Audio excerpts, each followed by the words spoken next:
Hi everybody, I wanted to get in touch with you and give you an idea of what I've been talking about when I say that social psychology is everywhere and that we can use our knowledge of social psychology to solve some problems. Here's a good example. I've been thinking about hygiene related to bathroom usage, and the reason why I was thinking about that is because I overheard a conversation and then engaged in this conversation with some of my colleagues regarding what they've been noticing in terms of people not washing their hands after they use the bathroom. And got me thinking that we can use some of our knowledge of social psych to solve this problem. And it's a problem, of course, because it's unsanitary. You know, people can spread disease, they can spread germs, bacteria, and that will lead to people becoming sick. So obviously it's a problem. And the way we've been dealing with this problem is very straightforward, typically by posting signs. So here's a good example of a sign: please wash your hands. Here's another one, notice, avoid contamination, wash your hands. So we're trying to provide a little bit more information. Again, in terms of providing information, now we're actually trying to teach people how to wash your hands. Here's a 6-step procedure. Don't forget to wash between your fingers and under your nails, the tops of your hands. And again, we've been doing that in a variety of different graphical ways. Here's another way. This one's probably a little bit more confusing, but nonetheless, we're trying to get the information across. And sometimes we're starting to see that the signs are getting really much more forceful. So like, stop, wash your hands. Here's a command.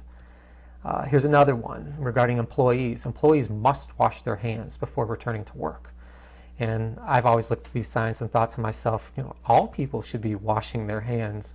It's kind of strange that we just single out the employees, but I can understand what they're trying to do there. Here's where I think it's kind of interesting, because this is where things are getting a little bit more social. Please wash your hands before you touch mine. So the idea here is to get people thinking that when you don't wash your hands, you're not only affecting yourself, you're affecting other people. Other people don't want to come in contact with you if you have not washed your hands. So again, we're thinking about social psychology, and I'm thinking about social pressure. How can I somehow arrange a situation so that there's more social pressure for people to wash their hands? Well, I'm thinking about public bathrooms in particular, in this particular case. If you think about it, when we design some type of bathroom, we have to determine where things are going to go. So, where we're going to place toilets, urinals, cabinet space to store things, or for people to put their books or their briefcase or their purse, whatever it might be, sink, there's the door, of course. So, obviously some thought is put into how we're going to set up the bathroom. And in addition to determining the fixtures and their placement, we also have to determine where the trash will go. And the trash is typically put right by the sink, because you're going to wash your hands, you're going to grab a paper towel typically, and then you're going to take that used paper towel and throw it in the trash. Well, let's think about this from another perspective. If I need to think about where to put that trash can, I might be thinking it's a better idea, if I want to elicit social pressure, to put that trash can outside of the bathroom. And this is why.